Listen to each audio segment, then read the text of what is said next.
more can I say? Top Billin. Okay, Seattle, I see you. Y'all trying to sneak something by your boy, the Underground King here.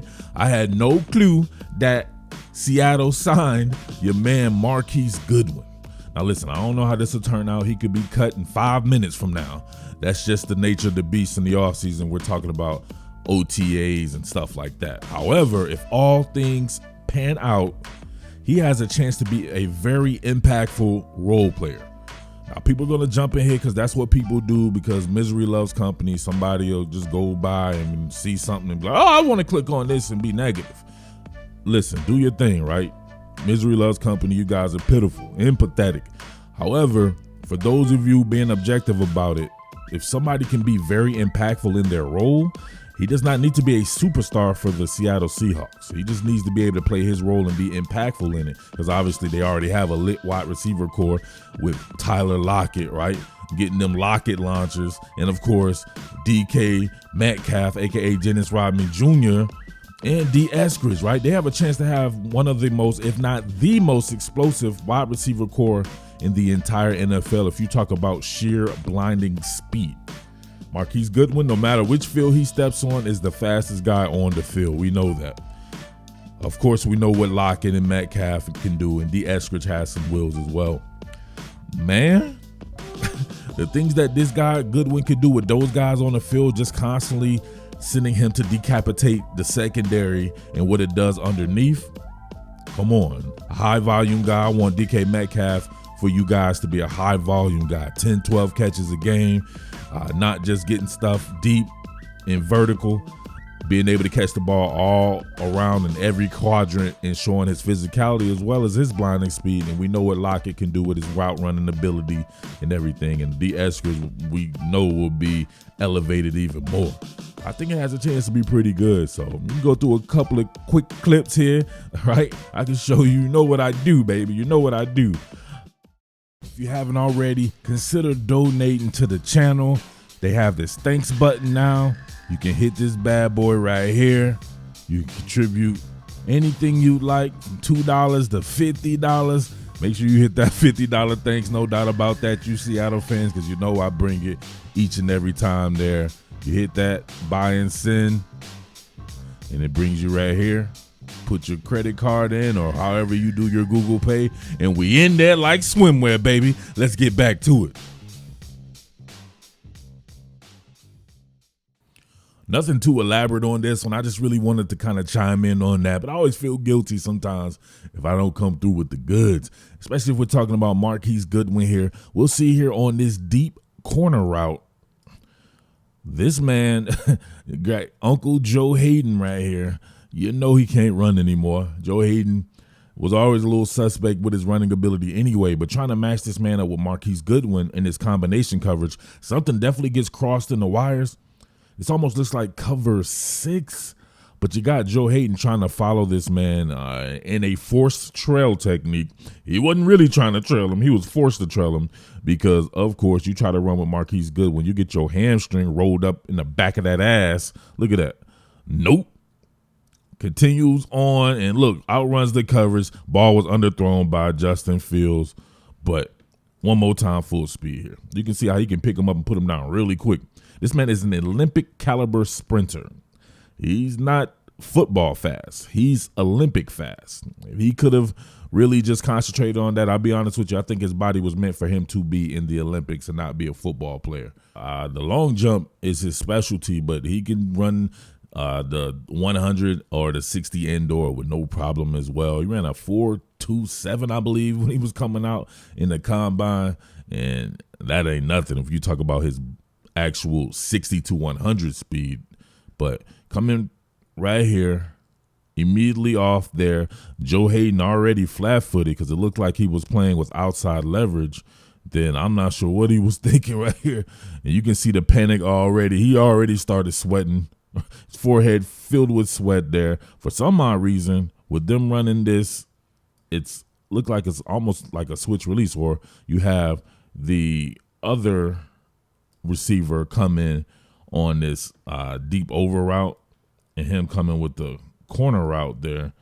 They get their wires crossed. He does not run with him, and then he outruns the actual deep coverage as well. But you can see in the transition here, ain't nothing you can do about it. If you're not with this man to begin with and maybe trying to bump him off or have that chicken fighting stage to try to throw off the rhythm or something like that, he's just simply going to outrun you there.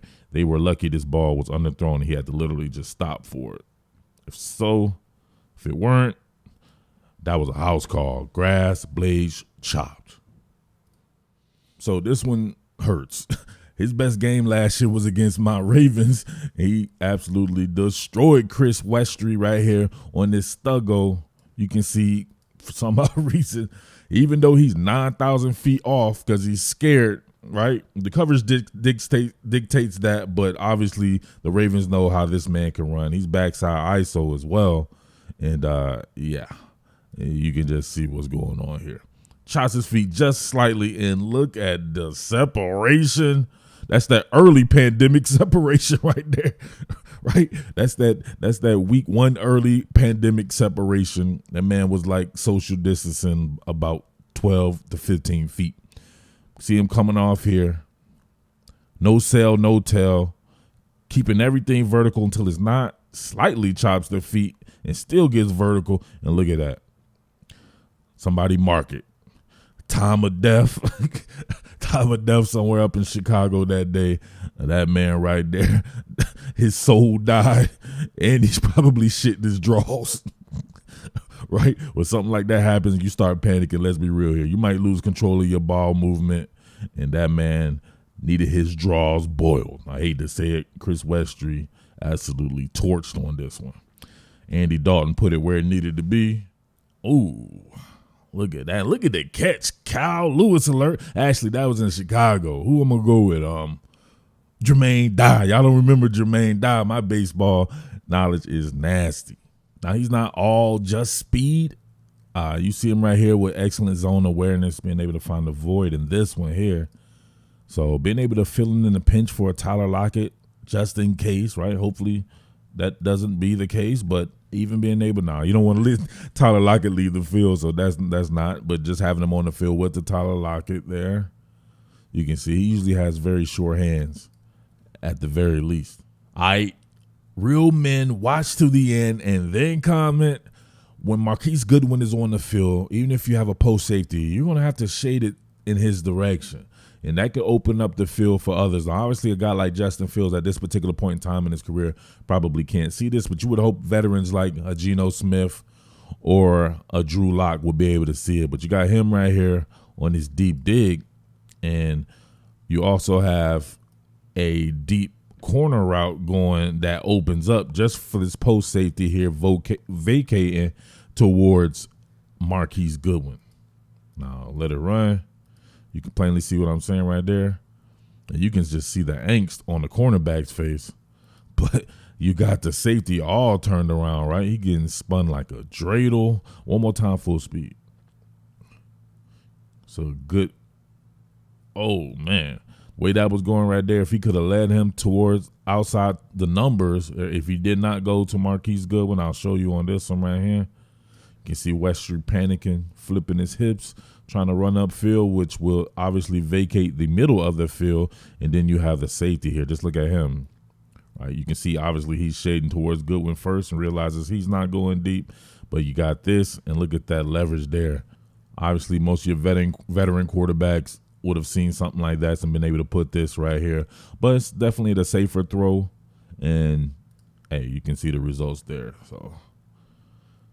So his mere presence will provide impact, and of course his athletic attributes and his savviness can definitely help him be impactful in his role, and that's all that's needed if we're talking about an offense that's talented like Seattle's offense. So ain't nothing to it but to do it. We shall see how that works out. I'm not saying it's going to be a super success, so don't be trying to trip on every single damn word that I say because you don't got shit going on in your life and you like, I want him to be wrong about something.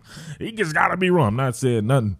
So if that could pan out there, that would be very impactful for Seattle's wide receiver core, considering what it already has and one of the better 1-2 punches in the league in Tyler Lockett and DK Metcalf. All right, but it's your boy Murph, the Underground King. Of course, make sure if you're not hitting that thanks button, man, shoot that Cash App, that Venmo and all that as well, so we can keep this bad boy going, so I keep the focus on Seattle content outside of the other content that I'm doing. Make it a primary coverage, or keep it a primary coverage, all right? With that being said, salute. What more can I say? Top Billin.